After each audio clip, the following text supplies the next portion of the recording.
it's difficult to speak to you. Okay, okay.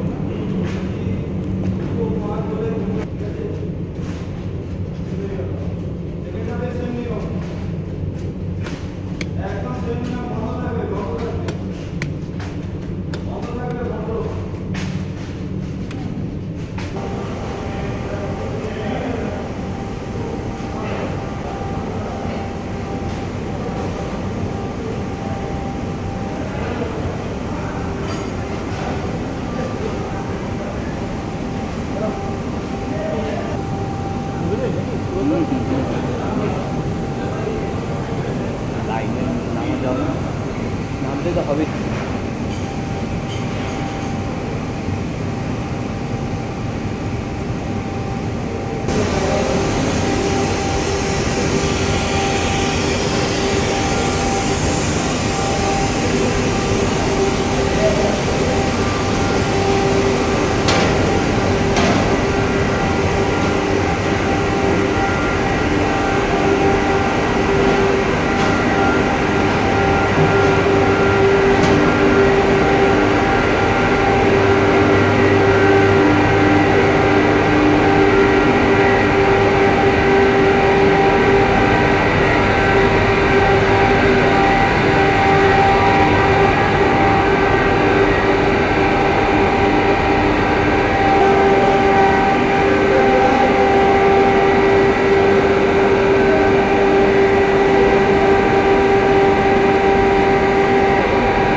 আগে একবার নামতেই হবে।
তুমি বিটিসি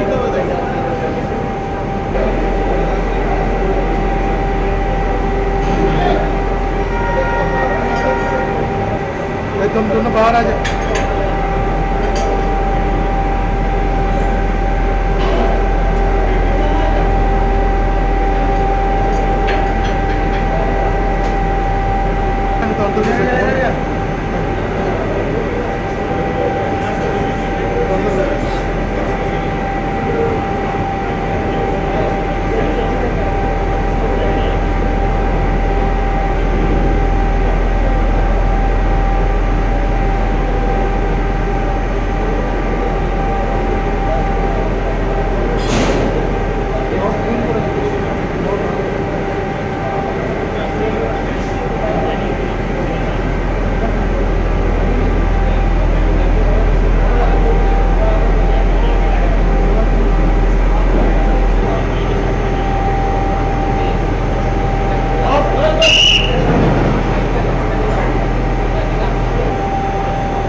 সুড়ঙ্গ নামক বাংলা শব্দের সঙ্গে বাঙালির বোধহয় কোথাও একটা গোয়েন্দা চরিত্রের মিল পান।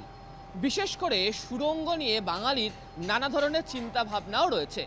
যদিও শহর কলকাতার মানুষ সুড়ঙ্গকে অনেক কাছ থেকে দেখেন, তার কারণ ভারতের প্রথম মেট্রো রেল এই কলকাতা শহরেই চালু হয়। তবে কলকাতা শহরকে যখন লন্ডনে কার্যত রূপান্তরিত করার চিন্তা ভাবনা নিয়ে নানা ধরনের বিষয় চলছে, সেখানে অন্যতম হতে চলছে এই রাজ্যে গঙ্গার নিচে দিয়ে মেট্রো ছুটবে। হাওড়া এবং কলকাতা একই সঙ্গে যুক্ত হবে। আমরা জানি যে ইতিমধ্যেই লন্ডনে টেমসের নিচে এই ধরনের সুড়ঙ্গ রয়েছে, আর এবার সেই ছবি ধরা পড়বে শহর কলকাতাতে। ইতিমধ্যেই হাওড়া স্টেশন, হাওড়া ময়দান, এই সমস্ত অংশ দিয়ে সুড়ঙ্গ ছুটে যাবে একেবারে গঙ্গার নিচে দিয়ে সরাসরি ধর্মতলা পর্যন্ত। আর সেই গঙ্গার নিচের কাজ অবশেষে শুরু হতে চলেছে। যে জায়গাতে এই মুহূর্তে রয়েছি সেই জায়গাটি একেবারে গঙ্গার খুব কাছে, মাত্র 120 মিটার দূরে। আর এখানেই earth pressure balance tunnel boring machine বা সংক্ষেপে TBM কাজ করা শুরু করলো।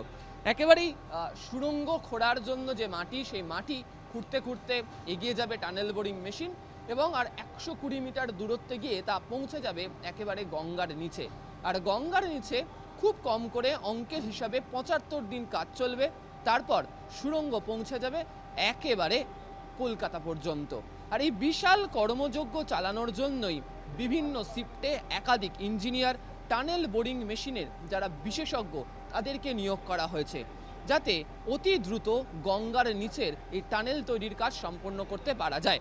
যদিও গঙ্গার নিচের টানেল তৈরি করার জন্য দীর্ঘদিন ধরে একাধিক গবেষণা চলেছে, নানা রকমের মানচিত্র তৈরি করা হয়েছে এবং সবশেষ তার উপর ভিত্তি করেই অবশেষে গঙ্গার নিচে যাওয়ার জন্য টানেল বোরিং মেশিন দিয়ে সুড়ঙ্গ খোঁড়ার কাজ শেষ পর্যন্ত চূড়ান্তভাবে শুরু হয়ে গেল। ক্যামেরা সুভাষ চক্রবর্তীর সঙ্গে আবির ঘোষাল, টিভি নিউজ বাংলা, হাওড়া।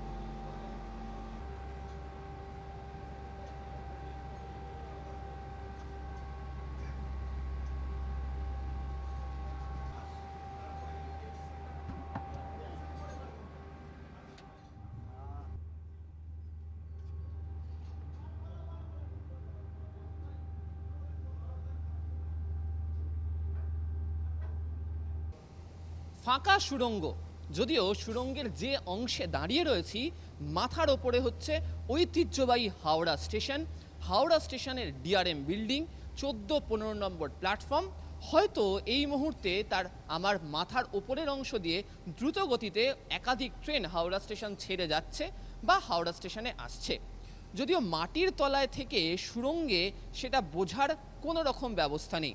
আর এই সুড়ঙ্গ দিয়েই হাওড়া ময়দান থেকে হাওড়া স্টেশন হয়ে গঙ্গার নিচ দিয়ে মেট্রো পৌঁছে যাবে মহাকরণ ছুঁয়ে ধর্মতলা পর্যন্ত। যদি কখনো কোনোভাবে কোনো যান্ত্রিক ত্রুটির কারণে মেট্রো আটকে যায় এই টানেলে, বিশেষ করে গঙ্গার নিচে, তখন কি হবে? সাধারণভাবে আমরা দেখে অভ্যস্ত হয়ে পড়েছি কলকাতাতে মেট্রো আটকে গেলে সেই রেককে টেনে নিয়ে যাওয়া হয় বা যাত্রীদেরকে প্ল্যাটফর্মে নামিয়ে দেওয়া হয়। আর যদি টানেলে আটকে যাওয়া হয় তাহলে থার্ড লাইন অফ করে তারপর ব্যক্তিদেরকে আস্তে আস্তে লাইন ধরে হাঁটিয়ে নিয়ে আসা হয়। যদি ইস্ট ওয়েস্ট মেট্রোর ক্ষেত্রে হিসেব বদলাচ্ছে, যে টানেল তৈরি করা হচ্ছে সেই টানেলের পাশের অংশেই এই ধরনের একটি ফুট ব্রিজ রেখে দেওয়া হবে। যদি কোনো কারণে মেট্রোর রেকটি খারাপ হয়ে যায় তাহলে যাত্রীরা এই ফুট ব্রিজ ধরে সরাসরি যে কোনো দিকের গন্তব্যে, অর্থাৎ হয় হাওড়া স্টেশনের দিকে বা ধর্মতলার দিকে। একই সঙ্গে কলকাতার দিকে স্ট্র্যান্ড রোডের পাশে আরও একটি ভেন্টিলেশন শ্যাফট তৈরি করা হচ্ছে, যেখান দিয়ে যাত্রীদেরকে উদ্ধার করে নিয়ে আসা সম্ভব হবে। একই রকমভাবে গত কয়েক মাসের বা গত কয়েক বছরের প্রবণতায় লক্ষ্য করতে পারা যাচ্ছে কলকাতা মেট্রোয় সুইসাইডের সংখ্যা বা আত্মহত্যার সংখ্যা অনেক বেশি। এই মেট্রোপথে এই ধরনের কোনো আত্মহত্যার ঘটনা যাতে না ঘটে সে কারণে স্টেশনে থাকছে প্ল্যাটফর্ম স্ক্রিনিং ডোর, থাকছে কার্টেন, যাতে কেউ না দেখতে পারে কি রয়েছে লাইনের মধ্যে, যাতে সহজেই এই আত্মহত্যা রুখতে পারা যায়। ক্যামেরায় সুভাষ চক্রবর্তীর সঙ্গে আবির ঘোষাল, ইটিভি নিউজ বাংলা, কলকাতা।